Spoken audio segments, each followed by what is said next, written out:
বাংলাদেশের সর্বশেষ গুরুত্বপূর্ণ আপডেট সংবাদ আপনাকে স্বাগত। শুরুতে সংবাদ শিরোনাম, পরে বিস্তারিত। শুরুতেই জানাবো, শেখ হাসিনা গ্রেপ্তারে রেড অ্যালার্ট চেয়ে ইন্টারপোলের চিঠি। সাবেক প্রধানমন্ত্রী শেখ হাসিনাকে গ্রেপ্তারের জন্য রেড অ্যালার্ট নোটিশ চেয়ে আন্তর্জাতিক পুলিশি সংস্থা ইন্টারপোলকে চিঠি দিয়েছে আন্তর্জাতিক অপরাধ ট্রাইব্যুনাল। আজ মঙ্গলবার 12 নভেম্বর এসব তথ্য জানায় ট্রাইব্যুনালের প্রধান প্রসিকিউটর তাজুল ইসলাম। এরপর জানাবো, ডক্টর ইউনূসের নেতৃত্বের প্রশংসায় আল আজহার বিশ্ববিদ্যালয়ের গ্র্যান্ড ইমাম। প্রধান উপদেষ্টা অধ্যাপক ডক্টর মোহাম্মদ ইউনূসের নেতৃত্বে বাংলাদেশ সমৃদ্ধ হবে এবং উন্নতি লাভ করবে আশা জানিয়ে আল আজহার বিশ্ববিদ্যালয়ের গ্র্যান্ড ইমাম ডক্টর আহমেদ আল তায়েব ডক্টর মোহাম্মদ ইউনূসের প্রশংসা করেছেন।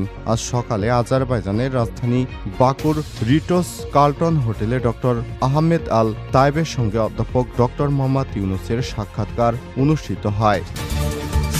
এদিকে রাজনীতিবিদরা হাত মেলাচ্ছেন, বিপ্লবীদের ফাঁসির দড়ি এগিয়ে আসছে বললেন হাসনাত। রাজনীতিবিদেরা হাত মেলাচ্ছেন, তাই বিপ্লবীদের ফাঁসির দড়ি এগিয়ে আসছে বলে মন্তব্য করেছেন বৈষম্যবিরোধী ছাত্র আন্দোলনের অন্যতম সমন্বয়ক হাসনাত আব্দুল্লাহ। মঙ্গলবার 12 নভেম্বর বেলা 2টার দিকে নিজের ভেরিফাইড ফেসবুক পেজ থেকে এই পোস্ট করেন হাসনাত আব্দুল্লাহ। জানাবো, নিজেকে উপদেষ্টা মণ্ডলীতে অন্তর্ভুক্ত করতে ডক্টর ইউনূসের কাছে আবেদন। নিজেকে উপদেষ্টা মণ্ডলীতে অন্তর্ভুক্ত করার জন্য প্রধান উপদেষ্টা ডক্টর মোহাম্মদ ইউনূসের কাছে আবেদন করেছেন ঢাকা জজ কোর্টের আইনজীবী মোহাম্মদ শফিকুল ইসলাম সবুজ খান। এছাড়াও অন্তর্বর্তীকালীন সরকারের উপদেষ্টা চলচ্চিত্র নির্মাতা মোস্তফা সরোয়ার ফারুকী ও ব্যবসায়ী শেখ বশির উদ্দিনের পদত্যাগ চেয়ে ডক্টর মোহাম্মদ ইউনূসের কাছে আইনি নোটিশ পাঠিয়েছেন তিনি। এবারে জানাবো, 10 থেকে 15,000 টাকায় সীমান্ত পার সাধারণদের সঙ্গে যাচ্ছেন রাজনৈতিক ব্যক্তিরাও। কাঁটাতারের বেড়া পেরিয়ে ভারতে অনুপ্রবেশ বাড়ছে। হবিগঞ্জের বিভিন্ন সীমান্তে ভিসা বন্ধ থাকায় দালাল চক্রের সহায়তায় অবৈধভাবে ভারতে ঢুকছে রাজনৈতিক নেতাসহ প্রভাবশালীরা। অভিযোগ উঠেছে, বিজিবি বিএসএফকে ম্যানেজ করেই চলছে মানব পাচারের মহাযজ্ঞ। এবং সর্বশেষ জানাবো, সরকারের ভুল ত্রুটি না ধরে সহযোগিতা করার আহ্বান অর্থ উপদেষ্টার। এক কঠিন সময় পার করছে অন্তর্বর্তীকালীন সরকার, তাই ভুল ত্রুটি বড় করে না দেখে সহযোগিতার আহ্বান জানিয়েছেন অন্তর্বর্তীকালীন সরকারের প্রধান উপদেষ্টা অধ্যাপক ডক্টর মোহাম্মদ ইউনূস। আর সোশ্যাল ডেভেলপমেন্ট ফাউন্ডেশন এসডিএফ আয়োজিত গণঅভ্যুত্থানে শহীদ পরিবার ও আহতদের মাঝে অর্থ সহায়তা প্রদান শেষে তিনি এসব কথা বলেন। এ সময় এসডিএফকে বিদেশি ঋণের অর্থ সঠিকভাবে কাজে লাগানোর আহ্বান জানান তিনি। প্রিয় দর্শক, এতক্ষণ শুনছিলেন সংবাদ শিরোনাম, এবারে বিস্তারিত। তবে তার আগে বন্ধুরা, অনুরোধ থাকবে এই সংবাদটিতে একটি লাইক দিন। এই চ্যানেলে আপনি নতুন হয়ে থাকলে আমাদের সংবাদটি দেখতে দেখতে চ্যানেলটি সাবস্ক্রাইব করে রাখুন। কমেন্ট করে বন্ধুরা আপনার মূল্যবান মতামত জানিয়ে দিন আপনি বিশ্বের কোন দেশ থেকে বা বাংলাদেশের কোন স্থান থেকে আমাদের সংবাদটি দেখছেন এবং শুনছেন। এবারে বিস্তারিত। শেখ হাসিনাকে গ্রেপ্তারে রেড অ্যালার্ট চেয়ে ইন্টারপোলের চিঠি। সাবেক প্রধানমন্ত্রী শেখ হাসিনাকে গ্রেপ্তারের জন্য রেড অ্যালার্ট নোটিশ চেয়ে আন্তর্জাতিক পুলিশ সংস্থা ইন্টারপোলকে চিঠি দিয়েছে আন্তর্জাতিক অপরাধ ট্রাইব্যুনাল। মঙ্গলবার 12 নভেম্বর এসব তথ্য জানান ট্রাইব্যুনালের প্রধান প্রসিকিউটর তাজুল ইসলাম। তিনি জানান, গত পরশু ইন্টারপোলের কাছে রেড নোটিশ পাঠানোর জন্য বা রেড অ্যালার্ট জারির জন্য অনুরোধ করেছি। সাবেক প্রধানমন্ত্রী মামলার আসামি, তিনি পলাতক আছেন। প্রসিকিউটর অফিস থেকে ইন্টারপোলের কাছে আমরা রিকোয়েস্ট পাঠিয়েছি। শেখ হাসিনা মানবতা বিরোধী অপরাধে অভিযুক্ত উল্লেখ করে তাজুল ইসলাম বলেন, আন্তর্জাতিক পুলিশি সংস্থা হিসেবে ইন্টারপোল যেন তাকে গ্রেপ্তারের ব্যবস্থা নেয় এবং রেড অ্যালার্ট জারি করে, সে ব্যাপারে আমরা রিকোয়েস্ট পাঠিয়েছি। আমরা সরাসরি ইন্টারপোলকে এই চিঠি লিখেছি। তিনি শেখ হাসিনা মানবতা বিরোধী অপরাধে অভিযুক্ত, তার বিরুদ্ধে গ্রেপ্তারি পরোয়ানা এবং পেন্ডিং আছে, কিন্তু বাংলাদেশের আওতার বাহিরে তিনি চলে গেছেন। প্রধান প্রসিকিউটর বলেন, ট্রাইব্যুনালে আজ জুলাই আগস্টে গণহত্যার ঘটনায় যাত্রাবাড়ি থানার ভারপ্রাপ্ত কর্মকর্তা তদন্ত জাকির হোসেন সহ 4 পুলিশ কর্মকর্তার বিরুদ্ধেও গ্রেপ্তারি পরোয়ানা জারি করা হয়েছে। আমরা 4 জন পুলিশ অফিসারের বিরুদ্ধে গ্রেপ্তারি পরোয়ানা চেয়েছিলাম, আদালত সেটা মঞ্জুর করেছেন। এই 4 জনের মধ্যে একজন যাত্রাবাড়ি থানার ওসি তদন্ত জাকির হোসেন এক তরুণকে বুকে গুলি করে হত্যা নিশ্চিত করেছে পুলিশের অফিসার। তার লাশকে নানাভাবে বিকৃত করে জাকির হোসেন এখন পলাতক রয়েছে। জাকির হোসেন আরও ৩ জন পুলিশ অফিসার যাত্রাবাড়িতে নৃশংসতার সঙ্গে জড়িত, তাদের বিরুদ্ধে প্রমাণ আছে তদন্ত সংস্থার কাছে। উল্লেখ্য, গত ১৪ অক্টোবর আন্তর্জাতিক অপরাধ ট্রাইব্যুনাল পুনর্গঠন করা হয়। ট্রাইব্যুনালের চেয়ারম্যান হিসেবে নিয়োগ পান হাইকোর্টের বিচারপতি গোলাম মর্তুজা মজুমদার, আর সদস্য হিসেবে নিয়োগ পান হাইকোর্টের বিচারপতি শফিউল আলম মাহমুদ এবং অবসরপ্রাপ্ত জেলা ও দায়রা জজ মহিতুল হক এনাম চৌধুরী। এর আগে চিফ প্রসিকিউশন ও তদন্ত সংস্থা নিয়োগ দেওয়া হয়। এরপর মানবতা বিরোধী অপরাধে শেখ হাসিনা এবং তার মন্ত্রিপরিষদ সদস্য, পুলিশ সদস্য সহ সংশ্লিষ্টদের বিরুদ্ধে গ্রেপ্তারি পরোয়ানা জারি করা হয়।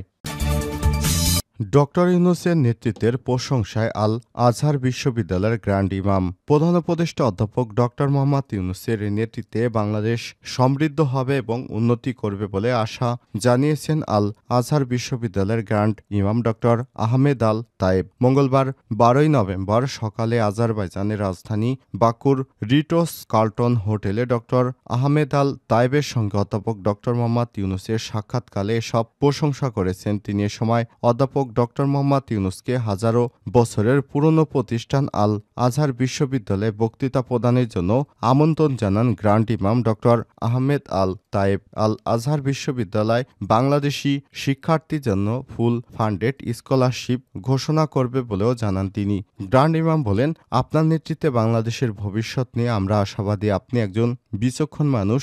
বিপ্লবের পর বাংলাদেশ নতুন উচ্চতায় পৌঁছাবে। আমি আপনাকে বিচক্ষণতার জন্য কাজ করার জন্য স্যালুট জানাই। বাংলাদেশের সংস্কার প্রক্রিয়া সফল হবে বলে প্রত্যাশা জানান গ্র্যান্ড ইমাম। তিনি প্রফেসর ডক্টর মোহাম্মদ ইউনূসের নেতৃত্বে তারা সামাজিক সেবা, ক্ষুদ্র ঋণদাতা হিসেবে গ্রামীণ ব্যাংকের অগ্রণী ভূমিকা এবং দারিদ্র্য মোকাবেলায় তার আজীবন প্রচেষ্টার প্রশংসা করেন। অধ্যাপক ডক্টর মোহাম্মদ ইউনূস তাকে আমন্ত্রণ জানানোর জন্য গ্র্যান্ড ইমামকে ধন্যবাদ জানান। তিনি গ্র্যান্ড ইমামকে অভ্যুত্থান পরবর্তী বাংলাদেশ সশরীরে ঘুরে দেখার আহ্বান জানিয়ে বাংলাদেশের সফরের আমন্ত্রণ জানান। এ সময় প্রধান উপদেষ্টা গণঅভ্যুত্থান এবং পরবর্তী অন্তর্বর্তীকালীন সরকারের গৃহীত সংস্কারের উদ্যোগ নিয়েও কথা বলেন। এ সময় প্রধান উপদেষ্টা আল আজহার বিশ্ববিদ্যালয়ের প্রতি কৃতজ্ঞতা প্রকাশ করেন এবং বাংলাদেশে গত জুলাই-আগস্ট মাসে বৈষম্য বিরোধী ছাত্র আন্দোলনের সময় রাজধানী ঢাকার দেয়ালে শিক্ষার্থীদের আঁকা বর্ণিল বৈচিত্র্যময় গ্রাফিতি চিত্রের একটি সংকলন দ্য আর্ট অব টাচ উপহার দেন। গ্র্যান্ড ইমাম বাংলাদেশের শিক্ষার্থীদের শৈল্পিক দক্ষতার প্রশংসা করেন। তিনি প্রধান উপদেষ্টার কাছে আল আজহার বিশ্ববিদ্যালয়ে অধ্যয়নরত বাংলাদেশি শিক্ষার্থীদের মেধারও প্রশংসা করেছেন। রাজনীতিবিদেরা হাত মেলাচ্ছেন, বিপ্লবীদের ফাঁসির দড়ি এগিয়ে আসছে হাসনাত আব্দুল্লাহ। রাজনীতিবিদেরা হাত মেলাচ্ছেন, তাই বিপ্লবীদের ফাঁসির দড়ি এগিয়ে আসছে বলে মন্তব্য করেছেন বৈষম্য বিরোধী ছাত্র আন্দোলনের অন্যতম সমন্বয়ক হাসনাত আব্দুল্লাহ। মঙ্গলবার ১২ নভেম্বর বেলা ২টার দিকে নিজের ফেসবুকে এক পোস্টের মাধ্যমে তিনি এই মন্তব্য করেছেন। পোস্টে হাসনাত আব্দুল্লাহ লিখেছেন, রাজনীতিবিদেরা হাত মেলাচ্ছেন আর বিপ্লবীদের ফাঁসির দড়ি এগিয়ে আসছে। এই পোস্টের বাইরে আর কিছু লিখেননি তিনি বা কোনো ঘটনাকে ইঙ্গিত দেননি তিনি। তবে পোস্টের কমেন্ট বক্সে রাজনৈতিক দলগুলোর কর্মকাণ্ড এবং অন্তর্বর্তীকালীন সরকারের পক্ষগুলো নিয়ে সন্দেহ এবং হতাশা প্রকাশ করে অনেকেই মন্তব্য করেছেন। এ পোস্টের বিষয়ে হাসনাত আব্দুল্লাহ এক সংবাদ মাধ্যমকে বলেন, রাজনৈতিক বন্দোবস্ত এবং ফ্যাসিবাদের বিরুদ্ধে এক দফা শেখ হাসিনার পদত্যাগের দাবি হয়েছিল, কিন্তু দেখা যাচ্ছে তাদের রাজনৈতিক দলগুলোর সংবিধান প্রীতি মুজিবের ছবি সরানোর কারণে আমরা দেখলাম গত ১৬ বছর ধরে গণতন্ত্রের জন্য এই সংবিধানের বিরুদ্ধে আন্দোলন করা একটি দলের মাঝে এখন একটা প্রীতি দেখা যাচ্ছে। দেখলাম একটা বক্তব্য দেয়া হয়েছে, এটা শেখ মুজিবের ছবি সরানো ঠিক হয়নি। মোস্তাকের সঙ্গেও তুলনা করা হচ্ছে। মোস্তাকেই কাজ করেছিলেন। এই বিষয়গুলো অত্যন্ত দুঃখজনক। এছাড়াও রাজনীতিবিদেরা অগ্রজ এবং অনুজের মাঝে বিভাজন তৈরি করছে বলে মনে করেন তিনি। বর্তমানে সংবিধানের অধীনে অন্তর্বর্তীকালীন সরকারের কর্মকাণ্ড নিয়ে অসন্তোষ প্রকাশ করেন হাসনাত আব্দুল্লাহ। এই সংবিধানের বিরুদ্ধে আমরা আন্দোলন করছি, অথচ এই সংবিধানের অধীনে রাষ্ট্রপতির কাছ থেকেই সরকার শপথ নিচ্ছে। এই বিষয়গুলো কোথাও না কোথাও বিপ্লব বা গণঅভ্যুত্থানের স্পিরিট ঘাটতি তৈরি করা হচ্ছে। এর আগে রোববার ১০ নভেম্বর রাষ্ট্রপতির বাসভবন বঙ্গভবনের দরবার হল থেকে শেখ মুজিবুর রহমানের ছবি সরিয়ে ফেলা হয়। এ বিষয়ে অন্তর্বর্তীকালীন সরকারের উপদেষ্টা হিসেবে সদ্য শপথ পাওয়া মাহফুজ আলম এক ফেসবুক পোস্টে লিখেন, ৭১ পরবর্তী পরবর্তী ফ্যাসিস্ট শেখ মুজিবুর রহমানের ছবি দরবার হল থেকে সরানো হয়েছে। এটা আমাদের জন্য লজ্জার। আমরা 5ই আগস্টের পর বঙ্গভবন থেকে তার ছবি সরাতে পারিনি। তবে মানুষের ভেতরে জুলাই স্পিরিট যতদিন থাকবে তাকে আর কোথাও দেখা যাবে না। নিজেকে উপদেষ্টা মণ্ডলীতে অন্তর্ভুক্ত করতে ডক্টর ইউনূসের কাছে আবেদন। নিজেকে উপদেষ্টা মণ্ডলীতে অন্তর্ভুক্ত করার জন্য প্রধান উপদেষ্টা ডক্টর মোহাম্মদ ইউনূসের কাছে আবেদন করেছেন ঢাকা জজ কোর্টের আইনজীবী মোহাম্মদ শফিকুল ইসলাম সবুজ। এছাড়াও অন্তর্বর্তীকালীন সরকারের উপদেষ্টা চলচ্চিত্র নির্মাতা মোস্তফা সরোয়ার ফারুকী ও ব্যবসায়ী শেখ বশিরউদ্দিনের পদত্যাগ চেয়ে ডক্টর মোহাম্মদ ইউনূসের কাছে আইনি নোটিশ পাঠিয়েছেন তিনি। নোটিশ পার 3 দিনের মধ্যে তাদের পদত্যাগ কার্যকর করতে বলা হয়েছে। মঙ্গলবার 12 নভেম্বর প্রধান উপদেষ্টার কাছে আইনি নোটিশ পাঠানো হয়েছে।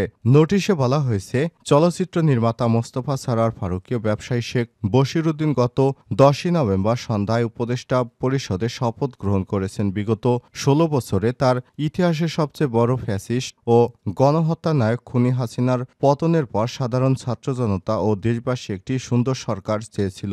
সকল বিতর্কের ঊর্ধ্বে উঠে একটি ক্লিন ইমেজ ও সজ্জন ও সর্বজনীন গ্রহণযোগ্য ব্যক্তিদের নিয়ে একটি নিরপেক্ষ অন্তর্বর্তীকালীন সরকার গঠন করবেন। কিন্তু আমরা দেখছি ফ্যাসিস্ট সরকারের উপাদান বিদ্যমান এমন ব্যক্তিদের উপদেষ্টা মণ্ডলীতে অন্তর্ভুক্ত করা হয়েছে, যা খুবই দুঃখজনক, অনাকাঙ্ক্ষিত। নোটিশে আরও বলা হয়েছে, বিতর্কিত ও খুনি হাসিনার সহানুভূতিশীল ব্যক্তিদের উপদেষ্টা করে আন্তর্জাতিক খ্যাতিসম্পন্ন ব্যক্তি, নোবেল বিজয়ী ব্যক্তির উপদেষ্টা মণ্ডলীকে প্রশ্নবিদ্ধ করা হয়েছে। মোস্তফা সরোয়ার ফারুকী ও তার স্ত্রী তিশা বিগত স্বৈরাচার সরকারের আশীর্বাদ পুষ্ট হয়ে অনেক সুবিধার ভাগিদার হয়ে আজকে ছাত্র জনতার অভ্যুত্থানের বিজয়ের ভাগিদারও নিতে চায় এবং অন্য উপদেষ্টা বশিরউদ্দিন খুশি হয়ে শেখ হাসিনার নির্দেশে বৈষম্যবিরোধী ছাত্র হত্যা মামলায় 49 জন এফআইআর-ভুক্ত অন্যতম আসামি এবং আওয়ামী লীগ সরকারের সংসদ সদস্যের ভাই বিতর্কিত বিগত স্বৈরাচারী সরকারের সুবিধাভোগী মুজিববাদ আদর্শের অনুসারী উপদেষ্টা মণ্ডলী থেকে পদত্যাগের আহ্বান জানায়। এ সময় তিনি বলেন, সরকার পতনের আন্দোলনে মৃত্যুর মুখে দাঁড়িয়ে গত 17টি বছর নানা নির্যাতনে হামলা মামলার শিকার হয়েছে এবং বৈষম্যবিরোধী ছাত্র আন্দোলনে 26 দিন গুলির মুখে দাঁড়িয়ে আন্দোলন করে ফ্যাসিবাদ বিদায় করেছি। সুতরাং আমাকে অন্তর্বর্তীকালীন সরকারের উপদেষ্টা মণ্ডলীতে কাজ করার সুযোগ দেওয়ার জন্য আহ্বান জানাচ্ছি।